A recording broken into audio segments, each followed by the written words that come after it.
Mindset might be the kind of thing that you overlay with your thinking mind. It doesn't compare to the deep understanding that being able to alternate through these different levels of consciousness can bring to you.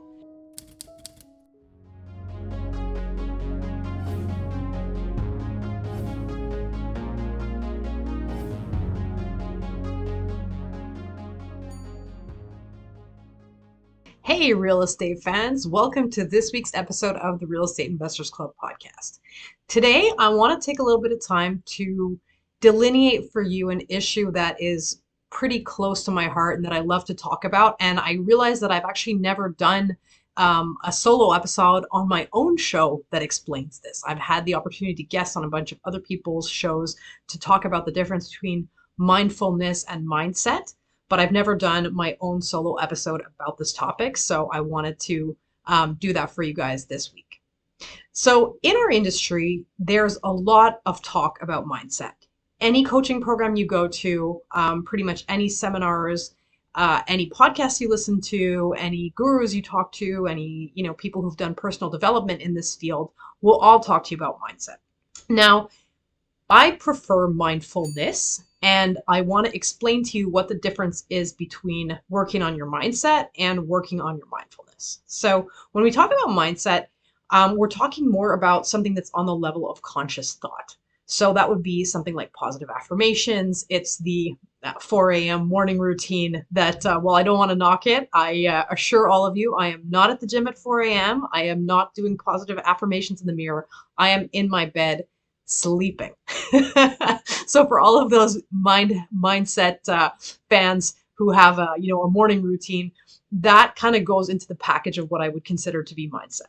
Now, I don't want to knock that. I think it's super important to have, specific practices that you have in your life, structuring your time, affirmations maybe that you do, things that you do with your conscious mind. I think there's a value to this, but I think that very often it's not clear to people what the difference is between mindset and mindfulness. So we've just addressed mindset. What is mindfulness? Now, mindfulness is using your consciousness in a way that supports whatever it is that you're trying to do. So your consciousness, just really quickly, has 3 different levels. So we have the level of the thinking mind, which I like to compare a bit to the car radio. Your thinking mind is constantly chattering. There's always a soundtrack going on. You can't stop the soundtrack, but you can choose, like a radio that's always on, whether or not you want to tune into it.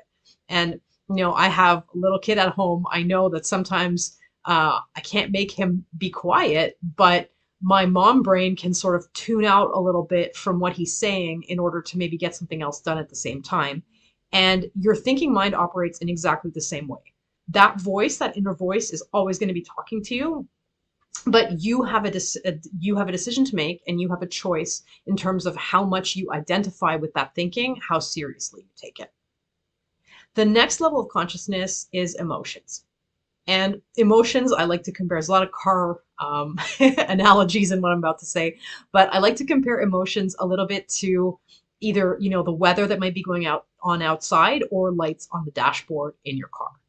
And so emotions are really what will color, like sunglasses that you put on, how you are disposed towards what's going on in your life. And, I like to give the analogy of if you're taking a drive or if you're going to go for a jog, it can be sunny outside, it can be snowy, it can be raining, it can be a thunderstorm. There can be all kinds of different weather systems going on. But ultimately, if you are focused on a particular journey you're trying to make, either it's you're going for a run or you're going to go from A to B, you have to watch out for the weather systems, but you don't necessarily have to make your decisions around them. And, your emotions are just the same. If I'm feeling sad, if I'm feeling angry, if I'm feeling fearful, can I still go for a run? Absolutely. Can I still act on my real estate goals, or work on my personal development, or do whatever is going to support the direction that I want to take? My emotions don't necessarily need to support that if I understand them as weather systems or as lights on the dashboard. And if you want to understand this in a little bit more depth, we can talk about fear, which is the quintessential dashboard light. Have you really been listening to the episode, or has your monkey mind been taking you off in one direction or another? Our mental habits can be our biggest assets or our biggest liabilities as we pursue certain goals. For me, the biggest performance gains have always come from training my mind. In my book, Mindful Landlord, I talk about how you can train your mind and how you can apply some of these strategies to your journey in the real estate field. The book is available on Amazon and also on its website, mindfullandlord.com. Now I'll stop evangelizing for the power of mental training and let you get back to the show. So us as real estate investors, as people who are interested in personal growth, everybody knows that to grow, you have to sometimes get out of your comfort zone. And that can be scary. And it can be scary, maybe socially, if you're putting yourself in situations where you're uncomfortable. It can be scary financially, if you have to, take risks on deals or put yourself in situations that you're uncomfortable with. There's going to be some fear associated to that. And that emotion is like a dashboard light going on. That light was evolved into us in the way that there were a tiger in the grass or a lion in the grass when we were animals, just barely not monkeys on the savannah. And so our fear system, our fight or flight mechanism, developed to protect us from some of those stimulus that maybe there is a lion in the grass, or maybe it's just a rustling of the wind. But our fear system kicks in the minute any threat appears on the horizon.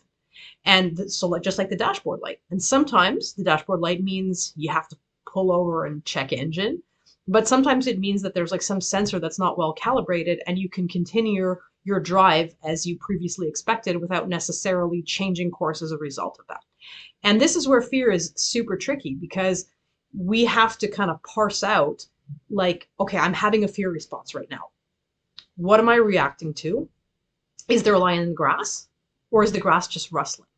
And I need to kind of make that decision in order to be critical of my emotional reactions and then be able to outwit them.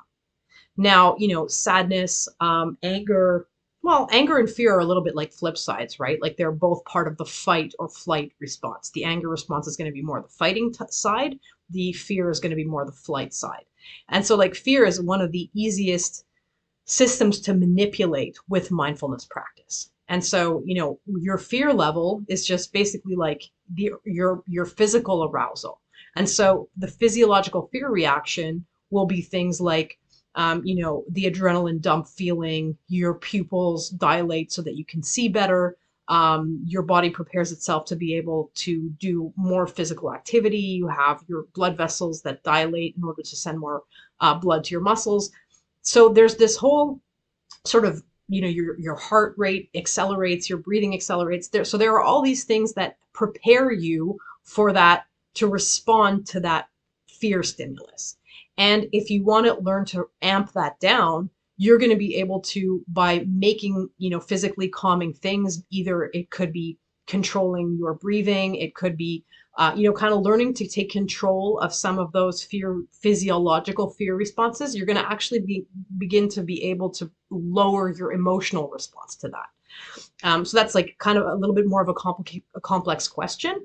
But in terms of, the 3 levels of consciousness, we have on the top level our thinking mind. Underneath that, we have our emotional responses, to which we can develop ways of dealing with them. And then underneath that, we have this thing called the watcher. And as you develop a mindfulness practice, be it through meditation or even just understanding how your consciousness operates, you're able to identify more and more with this thing called the watcher. Now, that's when people talk about being in the now or being fully present, that's what we're talking about. We're talking about identifying with that kernel inside you that is pure presence, with that consciousness that is watching. And this is basically the function of meditation or any other mindfulness practice, is to allow you at will to identify yourself with the watcher, as opposed to the other levels of consciousness, so the thinking mind and the emotions. Now, if you're not immediately seeing the huge utility of this, let me kind of connect the dots for you. Because like one of the ways in which people get off track with their goals, where they self-sabotage, is they identify or take too seriously the other mental operations that are always running. Can't stop your emotions. You can't stop your thoughts. but you don't have to be those things. And one of the, I think Eckhart Tolle, who's the author of The Power of Now, so who talks a lot about this becoming pure presence, is to get out of your thinking mind and to interrupt this natural process that we have of thinking that I'm my thoughts. I am not my thoughts. I am not my emotions. I am the watcher. I am the pure consciousness that sits underneath that. And this is why developing a mindfulness practice is really so powerful and can just transform everything that you do. Because while mindset might be the kind of thing that you overlay with your thinking mind, it doesn't compare to the deep understanding that being able to alternate through these different levels of consciousness can bring to you. And that has application in the real estate field as it does, for me, obviously I had a sports career in which this was super useful. But pretty much anything that you're going to undertake in your life that's going to be a growth situation where you need to get a handle on your emotions, you need to stay on track with goals and proceed despite perhaps negative self-talk or rushing thoughts, or proceed despite you're just not feeling it, right? And like that's ultimately like your emotional reactions, whether it's sadness, anger, fear. These negative emotions will put us into a state where we're not in the optimal um, state of consciousness to be acting and pursuing our goals. And so, how do we, despite the bad weather, despite the talking radio, stay on track with the things that we've committed to? And, in my opinion, mindfulness is just such an incredible tool to optimize what it is that you're doing and make sure that you stay on track with what it is that you're trying to achieve. So, for all you real estate fans out there, the next time someone gets up on stage and talks to you about mindset, think to yourself, mindful, mindful, mindful, and just be aware that those are two different things and both of them have their own utility. And I would highly recommend, learning more about the process of mindfulness as a methodology, which doesn't require you to meditate. I know there's a lot of people who, the minute they have to sit on a cushion and think of nothing, it's like they get an allergic reaction. But just, understanding the nuts and bolts of how your mind actually works is incredibly powerful. So even if you only pick up a book, and I'll drop a couple of those into the couple of recommendations into the show notes. Obviously, my own book, Mindful Landlord, is a good place to start. There's also a great author called Dan Millman who wrote Way of the Peaceful Warrior, who can help you, understand this mindfulness aspect a little bit more. But the degree to which you're able to just like from a methodology point of view, understand what that is, it's going to give you so much more perspective and distance from the way your mind is running, even if you never spend a minute meditating. And then, of course, if you're interested in starting a meditation practice, it's something that I recommend very highly because it's going to give you the increased power to be able to spend more time in the now, where you have power over everything that is happening as opposed to being involved in your emotions or involved in your thinking mind. So, real estate fans, thank you so much for tuning in today. Thank you for listening to me. As always, if you found this useful, hit the like button, subscribe, share this with a friend who you think could benefit from seeing it, and tune in next week for another episode of the Real Estate Investors Club podcast.